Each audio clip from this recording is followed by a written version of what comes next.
시편 126편 1절에서 6절까지 말씀, 구약성경 898쪽입니다.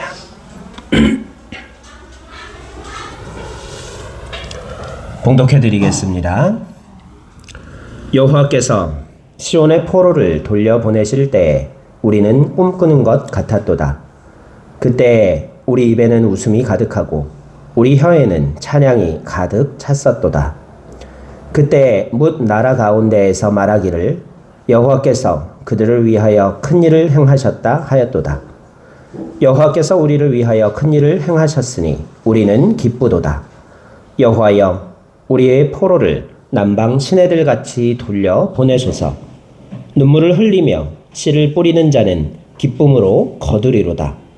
울며 씨를 뿌리러 나가는 자는 반드시 기쁨으로 그 곡식단을 가지고 돌아오리로다.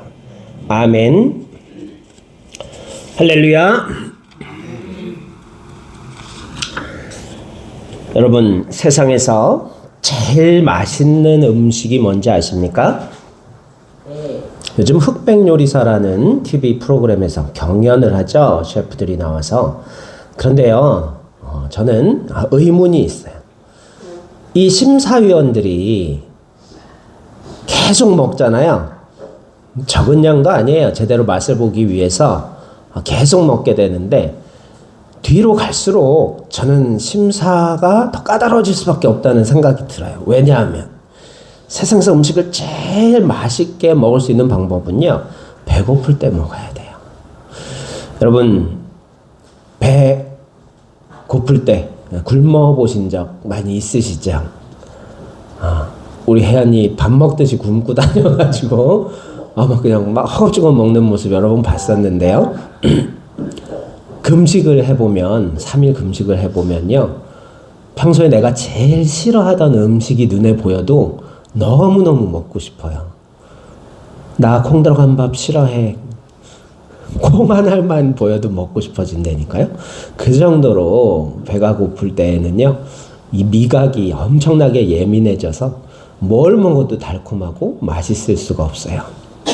제 3일 금식을 여러 번 했지만요, 제 기억에 남는 음식 중 하나가 어머니께서 흰죽을 끓여주셨는데 거기다가 시금치를 그냥 넣으셨어요. 간도 하나도 안 하시고 시금치를 씻어서 그냥 넣어갖고 시금치 흰죽을 끓여주셨는데요, 이게 그냥 흰죽하고 다르게 맛있더라고요.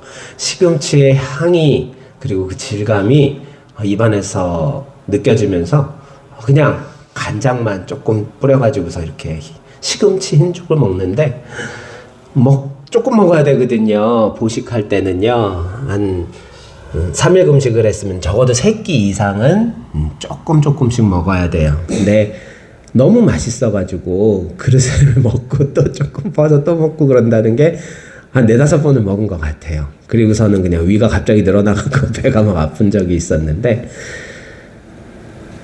우리 큰아들도 이런 체험 해봤죠. 배탈이 나가지고 음식 제대로 못 먹다가 평소에 잘 먹지도 않고 거들떠보지도 않던 그 쇠고기 비빔밥, 본죽에서 나오는 그 쇠고기 비빔밥을 보고는 저 쇠고기 한 점만 먹었으면, 그러다가 얼마 전에 쇠고기 비빔밥을 신나게 먹는 모습을 봤어요. 이처럼 제일 맛있는 음식, 세상에서 제일 맛있는 음식은요, 아주 배가 고플 때 먹는 음식이라는 거예요. 또 여러분, 한여름에 갈증에 한번 시달려 보신 적 있으세요? 군대 가서 훈련 받으신 분들은 아마 그런 경험 다 해보셨을 거예요. 너무 오래된 일이라 기억들 하실지 모르겠지만, 정말 목이 탈 만큼 갈증이 날 때 어때요? 마셔봤어요? 우리 학생부는 예배를 마쳤어요. 지금 그냥 참관이어가지고 우리 자유롭게 시간 보내고 있으니까요, 예배 태도 문제 삼지 않으셔도 됩니다. 쟤네들은 지금 다른 방에 있는 거예요. 먼저 학생부 예배를 드렸습니다. 9시에. 10시에 드렸어요. 이 세상에서 제일 시원한 물 역시 냉장고에서 나오는 그런 정수기의 사각 얼음의 그런 물이 아니라 목마를 때 마신 물이 세상에서 제일 시원한 물이라는 거예요. 여러분, 그리고 어떤 영화에서 본 적이 있는데요. 평생 먹어본 라면 중에 제일 맛있었다는 거예요. 라면을 그렇게 많이 먹어봤는데 군대에서 한겨울에 고참이 끓여준 그 라면이 너무 맛있어가지고 그 맛을 잊을 수가 없어가지고 전역한 다음에 수소문을 해가지고 그 고참을 찾아갔대. 라면 좀 끓여달라고. 자기가 아무리 라면을 여러 가지 방법으로 검색해갖고 다 끓여봐도 그 맛이 안 난다는 거예요. 고참한테 찾아가가지고서 그 라면을 한 번만 더 끓여달라고 부탁을 했더니 고참이 군대에서 끓이던 방법대로 똑같이 끓여서 줬는데 그 맛이 안 나는 거예요. 그래서 이게 아니지 않습니까? 그때 그 맛이 아닙니다. 뭔가 방법이 달라진 거 아닐까요? 그러니까 고참이 연구해서 야, 너 그때 기합받고 그 강목으로 엉덩이 맞고 그러고 먹지 않았냐? 때려주십시오. 그래가지고서 아니 그때같이 심하게 맞고도 먹어보고 아무튼 심하게 고생하고 땀 흘리고 그 막 얼차례를 받고 나서도 먹어보고 그랬는데 군대 가서 먹었던 그 맛이 안 나더라는 거예요. 어때요? 왜 맛있었을까요? 그렇죠. 힘들고 못 먹고 그러던 시절에 그것도 고참이 끓여준 거 아니에요. 생각도 할 수 없는 군대에서 고참 쳐다도 볼 수 없는 그 고참이 끓여준 라면이 예상치 못했던 라면이 세상에서 제일 맛있는 라면이고 다시는 그 맛을 느낄 수 없을 정도로 맛있게 먹었다는 그런 이야기가 있어요. 여러분, 그렇다면요, 우리 삶에서 누릴 수 있는 가장 큰 행복은 무엇일까요? 앞선 이야기들을 미루어 유추해서 답을 내려본다면 우리 세상에서 가장 행복한 일은 어떤 일일까요? 바로 배고픔과 목마름과 인생이 줄 수 있는 모든 시련과 절망을 겪은 후에 찾아오는 행복이 가장 큰 행복이 아니겠습니까? 오늘 본문 말씀은요, 포로 생활을 하다가 낯선 곳으로 포로 생활을 하다가 끌려가서 원치 않게 끌려가서 포로 생활을 하다가 고향 땅으로 돌아오는 이스라엘의 역사를 기록하고 있어요. 그러면서 우리가 잘 알고 있는 유명한 말씀이 나오죠. 울며 씨를 뿌리는 자는 기쁨으로 단을 가지고 돌아오리라. 우리 사정교회에서 농사 지으시는 우리 성도님들이 참 사랑하는 말씀이었어요. 울며 씨를 뿌리는. 여름에 모내기 할 때 얼마나 힘든지 봤어요. 기계가 다 해준다? 요즘 기계 믿고 젊은 사람들이 다 다른 일 하러 나가버려가지고서요.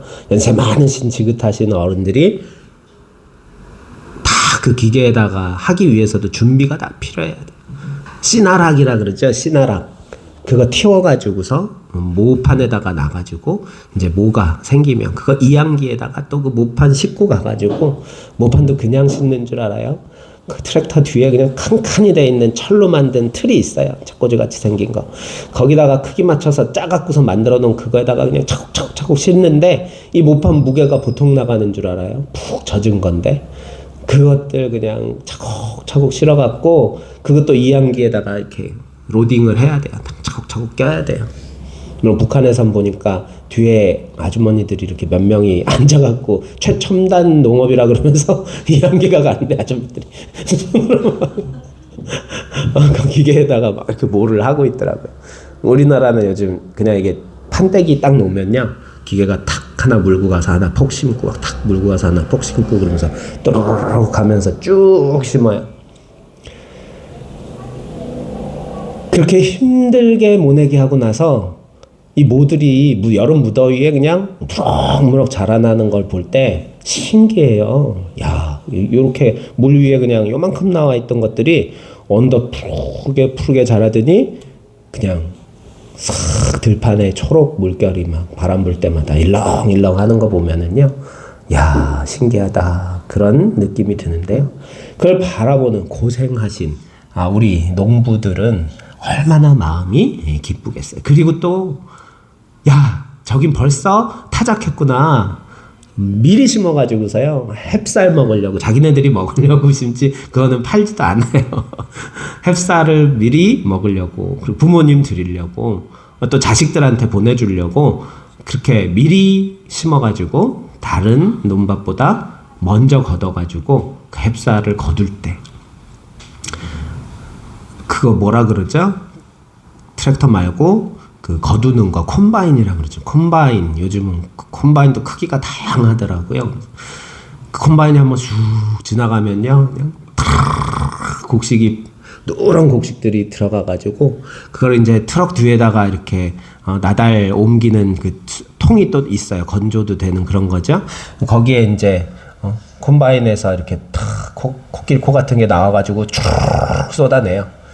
그것들 이제 나달들이 다 거기서 콤바인에서 이미 다 처리돼 갖고서 그게 나달이 들어가는 거예요.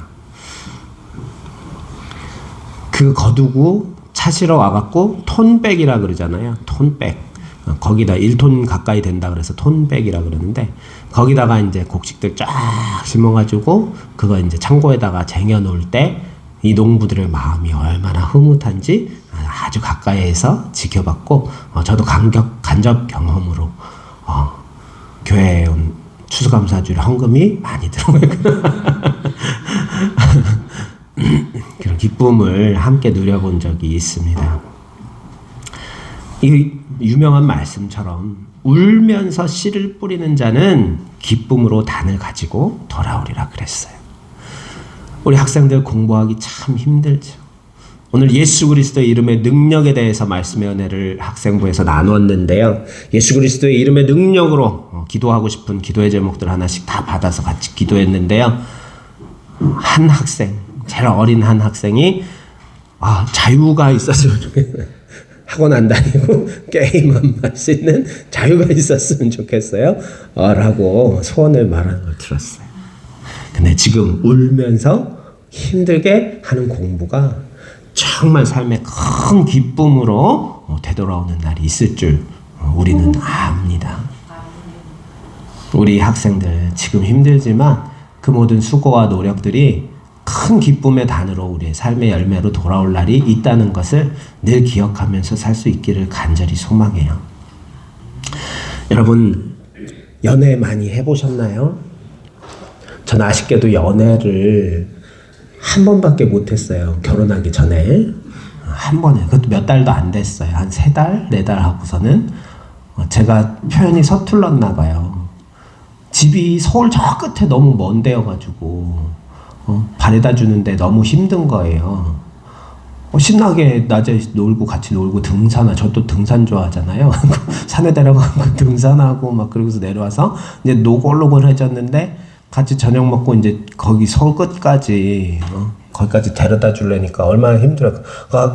데려다 주면 그 사람 들어가면 되지만 저는 다시 집에까지 또 와야 되잖아요. 그리고 안 데려다 줬더니 자기를 좋아하는 게 아니라고. 자, 서로 이렇게 합의해서 사귄 적, 저 혼자 짝사랑한 숱하게 했겠죠. 그렇지만 그랬던 적 한 번 있었는데, 여러분, 연애 기술의 최고 기술은 뭐예요? 연애 기술, 최고 기술. 그렇지. 야, 나보다 많이 해본 게 확실해요, 그죠? 많이 해본 게 확실해요, 나보다. 예. 밀당이라는 게 연애 기술 중에 가장 고난이도, 그리고 최고의 기술이라는 거죠. 여러분, 낚시 좋아하시는 분 우리 한 분 계신데, 낚시에 드랙이라는 게 있죠. 그게 뭔지 아시죠? 드랙이라는 게 뭐냐면요, 이 낚싯줄이요, 감기만 하고 풀리지 않으면요 끊어져 버려요. 그래갖고 물고기의 힘을 빼기 위해서 일정 장력, 그러니까 낚싯줄의 장력 있죠. 더 이상 세게 당기면 끊어지는 그 장력 이상이 되려고 그러면 이게 풀려요. 드르륵 하면서 뻑뻑하게 풀려나가요. 그렇게 뜨르륵 하면서 풀려나가는데 그 장력을 조절할 수 있어요. 레버를 통해서. 그래서 약하게 할 수도 있고, 작은 물고기 같은 경우 그냥 물고기 힘으로 할 수도 있는데, 그러면 뭐 이제 아가미 같은 애가 찢어져서 도망갈 수도 있고, 그렇게 돼요. 그래서 무리한 힘으로 끌어당기지 않고 어느 정도 일정 이상의 낚싯바늘에서 빠지거나 줄이 끊어질 위험이 있는 그러한 힘이 되면은 풀려나가도록 그렇게 풀어주는 드랙이라는 장치가 있어요. 밀당할 때도 어때요? 너무 갑자기 확 밀어버리면 어떻게 해요? 끊어져 버리죠. 가버려요. 떠나가 버려요. 적당하게 나 이제 떠나야 되나? 그만 떠나야 되나 싶을 때 또 싹 당기는 당기는 드랙이라는 게 있어요. 이게 밀당이라는 거죠. 여러분, 하나님이 우리를 사랑하시잖아요. 응? 하나님이 우리를 사랑하시고 우리를 만드신 분이시잖아요. 하나님이 우리 자신보다 더 잘 아시는 분이세요. 하나님이 우리를 창조하셨고 만드시고 설계하셨기 때문에 우리 자신보다도 하나님께서 우리를 더 잘 아세요. 그 하나님이요, 하나님만을 우리가 사랑하기를 원하세요. 하나님은요, 밀당의 최고수세요. 이스라엘의 역사를 보면 알 수 있어요. 하나님께서 이스라엘 백성들 밀고 당기시고 사랑하신 그 이스라엘의 역사가 하나님 사랑의 밀당의 역사라는 거예요. 이 밀당의 가장 큰 특징 중 하나가 뭐예요? 당하는 사람은 몰라요. 그렇죠? 몰라요. 눈에 보이게 확 나타나면요, 얘가 날 가지고 밀당하고 있어? 장난쳐? 그러면서 탁 이제 거기에 걸려들지 않아요. 하지만 눈에 보이지 않게 내가 낚싯바늘을 문지 몰라요. 하나님께서도요, 우리에게 갑자기 어느 날 아침 먹고 일어났더니 갑자기 커피 마시는데, 승호야, 내가 너를 사랑한다, 음성이 하늘에서 들려오면요, 어떻게 해요? 세미한 음성으로, 큰 불 가운데도, 바람 가운데도, 지진 가운데도 하나님이 음성이 들리지 않았는데요, 이 엘리야에게 세미한 음성으로 말씀하셨다는 거예요. 그치? 오늘 우리도 하나님 좀 확실하게 보여주세요. 죽은 사람 다시 살리신 것 같이 좀 확실하게 좀 보여주세요. 그럼 내가 더 잘 믿을 수 있을 것 같아요. 저 사람 전도하는데도요, 제가 기도하면 저 사람 아픈 거 다 나아버렸으면 좋겠어요. 그럼 저 사람 교회 다닐 거 아니에요? 하나님 그렇게 역사하시지 않으세요. 세밀한 음성으로, 세미한 음성으로, 귀 기울여야만 간신히 들을 수 있는 그 음성으로 우리에게 사랑을 주신다는 거예요. 하나님 우리에게 베푸시는 은혜도요, 한꺼번에 모두 원하는 것을 다 주시지 않으세요. 그렇게 사랑하시는 이스라엘 백성들을 광야로 인도하신 이후에 어땠어요? 출애굽하고 광야로 인도하신 이후에 하나님께서 먹을 것도 그냥 한꺼번에 팍 줘버리시고, 야, 니네 가는 길에 옆에다가 내가 채소들 쭉 자라게 해줄게. 그리고 고기 그냥 막 니네 소들이 옆에서 그냥 막 쫓아오게 해줄게. 그렇게 주시지 않으셨어요. 매일매일 그날 먹을 만나만 내려주셨어요. 이틀치 모아놓으니까 어떻게 돼요? 상해버렸어요. 근데 신기한 게 토요일 날은 이틀치를 거둬둬도 다음날 주일날 먹을 수 있게 안 상한다. 매일매일 필요한 만큼만 주셨다는 거예요. 메추라기를 한꺼번에 많이 줘보셨어요. 진 사방에 막 그냥 무릎 높이까지 쌓일 때까지 메추라기 때가 날라와서 떨어지게 하셨어요. 그랬더니 어떻게 했어요? 사람들이 감사 제사도 드리지 않고 기도도 드리지도 않고 핏째 먹지 말라 그러셨는데 그냥 생고기를 뜯어서 먹었어요. 그렇게 율법을 어기고 하나님께 감사할 줄 모르고 너무 풍족하게 메추라기가 떨어졌더니 하나님 앞에 죄를 범하더라는 거예요. 그 지명이 뭐예요? 장로의 신학대학교 성경시험에 나왔습니다. 기브롯 핫다 아와라는 것이에요. 많이 주시면 그러더라는 거예요.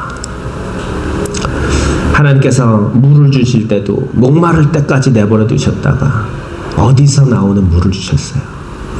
뭐 땅에서 막 갑자기 막 물이 솟아오르고 하늘에서 막 비가 내리게 안 하셨어요. 지정된 장소의 반석에서 물이 나오게 해서 넉넉히 마실 수 있도록 주시긴 하셨죠. 하나님 은혜 베푸실 때도 이렇게 베푸신다는 거 우리가 깨달을 수 있기를 간절히 소망해요. 하나님께서 우리의 삶의 시련과 징계도요, 낚싯줄이 끊어질 만큼 너무 오래 심하게 하시지 않는다는 거예요. 다시 돌아올 수 있을 만큼, 징계를 이겨낼 수 있을 만큼만 벌 주시고, 부모가 자식 잘못했다고 매를 죽을 때까지 때리지 않죠. 또 완전 낙심하고 실망하고 아버지가 나를 죽이려고 때리는구나, 그럴 정도로 심하게 때리지 않아요.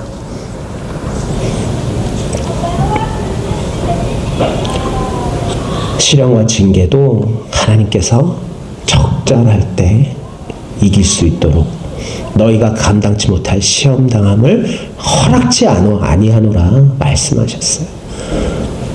여러분, 가장 큰 행복은 이 모든 시련을 다 겪고 난 이후로 주께로 돌이켰을 때 주 안에서 느낄 수 있는 행복임을 깨닫는 은혜가 있기를 소망해요. 본문의 포로들은요, 다시 하나님의 백성으로서 하나님께서 주셨던 그 땅으로 귀환하였을 때, 포로 생활을 정산하고 돌아올 때 너무너무 기뻤다라고 고백하고 있죠.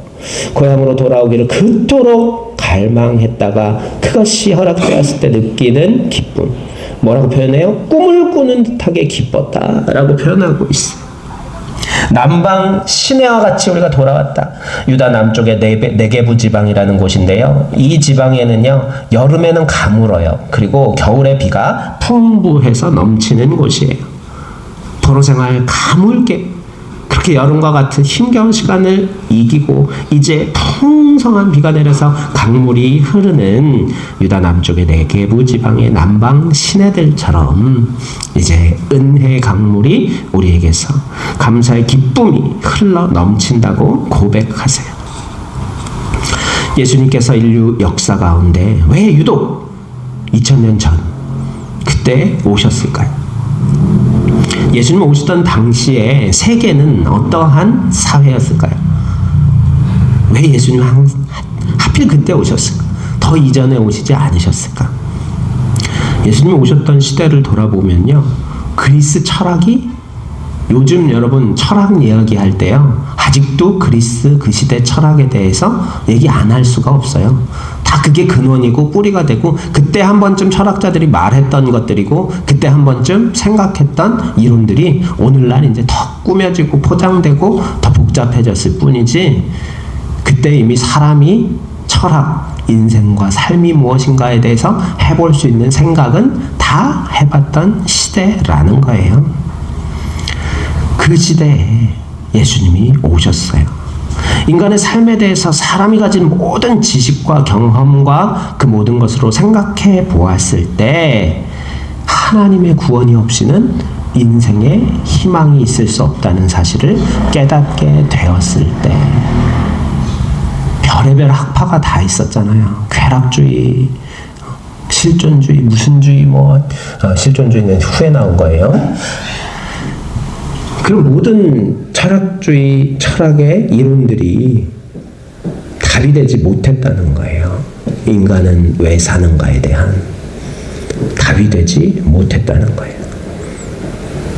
그래서 그때 예수님이 오셔서 하나님과의 관계가 회복되기 전에, 죄 문제가 해결되기 전에는 온전한 인생을 누릴 수 없는 것이 인간의 삶이다라는 것을 가르쳐 주시기 위해 하나님의 완전하신 은혜를 깨달을 수 있는 바로 그 시점에 주님께서 인류를 찾아오셨다는 거예요. 여러분, 사랑도요, 자꾸 보고 싶고 또 어때요? 보고 싶으면, 보면은 또 어떻게 돼요? 보면 또 뭔가 주고 싶고, 또 주면 더 주고 싶은 그런 것이 사랑이죠. 하나님께서는요, 우리와 이렇게 사랑하며 살기를 원하신다는 거예요. 그렇게 살기 위하여 하나님과의 이 사귐을 위하여, 그 관계의 회복을 위하여, 에덴 동산에서 아담과 하와가 하나님과 누렸던 그 친밀한 관계가 회복되기 위해 우리가 반드시 먼저 해야 할 일이 뭐예요? 죄를 떠나야 한다. 하나님은 거룩하시기 때문에 우리가 죄를 가지고 유지하고 있는 상태로는 하나님 곁에 가까이 갈 수 없고 사귈 수 없고, 그렇기 때문에 죄에서 떠난 거룩한 삶이 필요해요. 하지만 안타깝게도 우리 스스로의 힘과 능력으로 우리의 죄를 떠날 수 없고 버릴 수 없고 용서받을 수 없어요. 그래서 주님께서 예수님을 우리에게 허락해 주셨죠. 이제 그 이름을 믿기만 한다면, 그 이름의 능력을 힘입어서 우리 모든 죄에서 사함을 받고 은혜로 사함을 받고 이제 거룩한 삶을 통하여 하나님과의 새로운 교제를 허락받는 그런 삶을 살 수 있게 되었어요. 예수님을 우리에게 보내주신 것은 하나님 아버지의 완전하신 사랑이고 또한 완전하신 구원이었어요. 그것이 바로 주께서 우리를 위하여 행하신 큰 일이라는 거예요.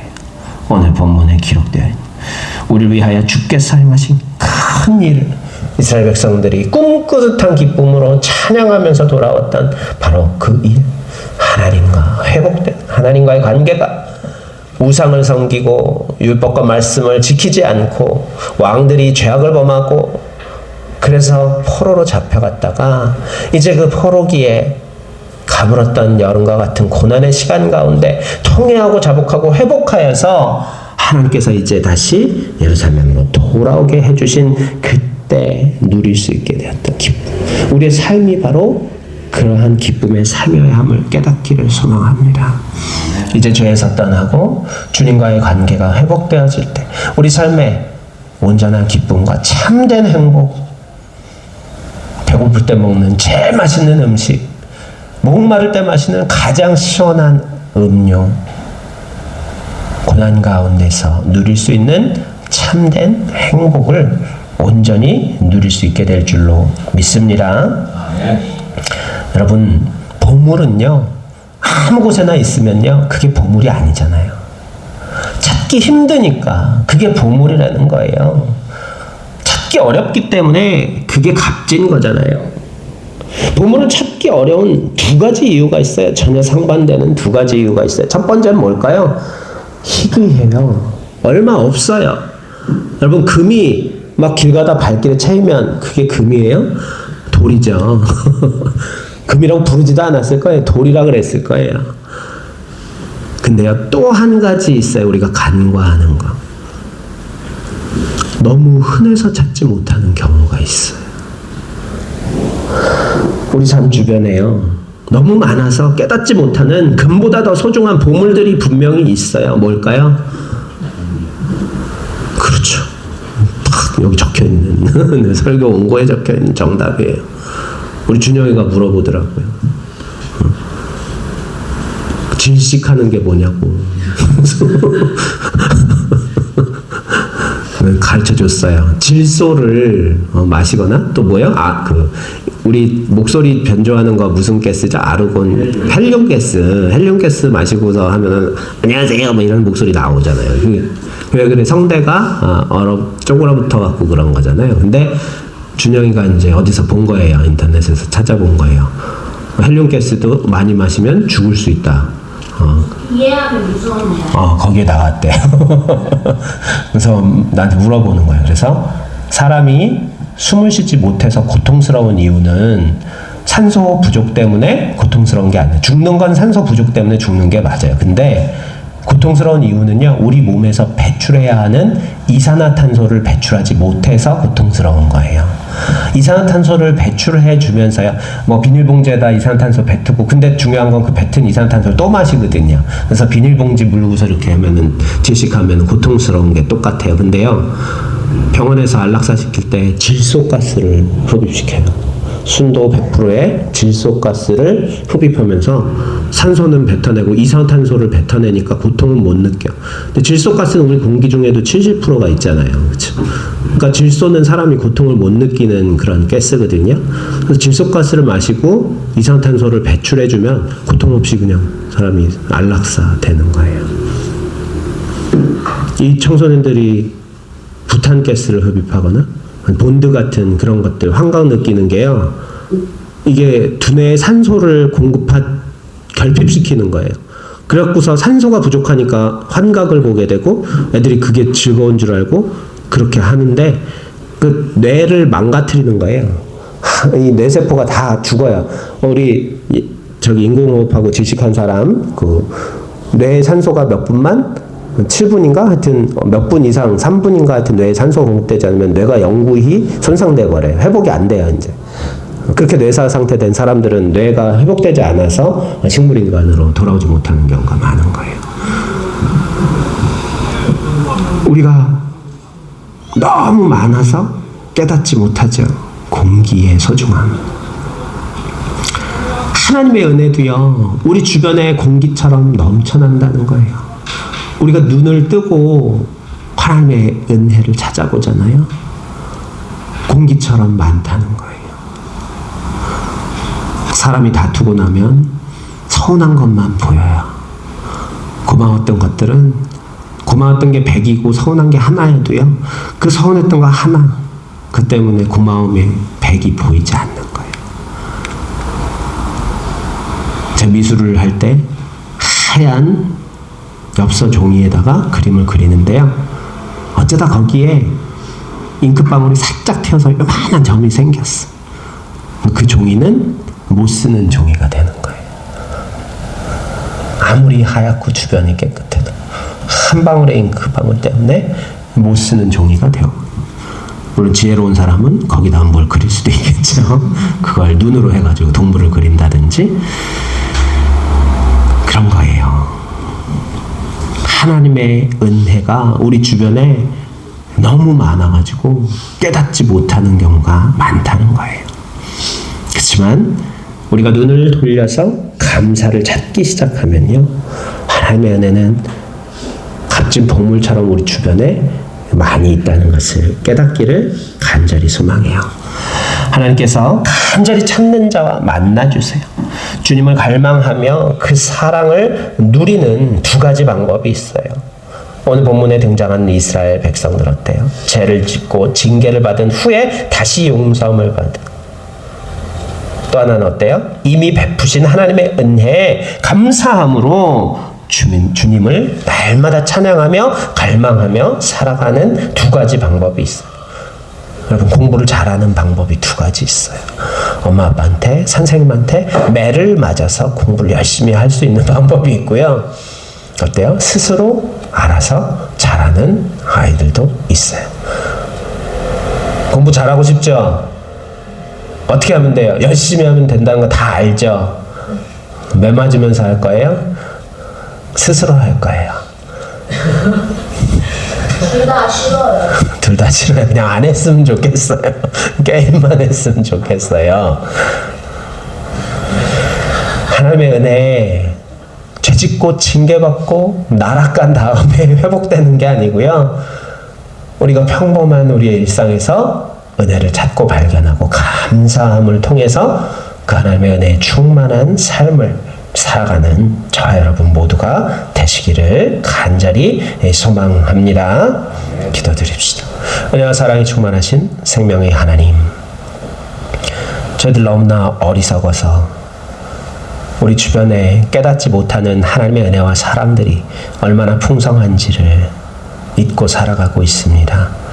그래서 감사하기보다는 불평하고 원망할 때가 더 많이 있음을 주님 앞에 이 시간 고백드리옵나니, 주여 긍휼히 여겨 주옵시사. 하나님의 풍성하신 은혜 날마다 느끼고 새롭게 깨달으며 늘 감사하며 찬송하며 하나님의 말씀대로 살아가는 거룩한 당신의 자녀들이 될 수 있도록 역사하여 주시옵소서.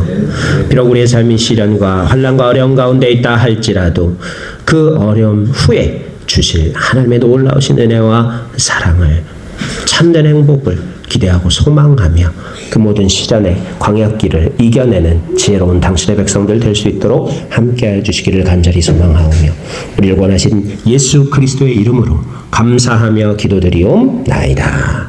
아멘.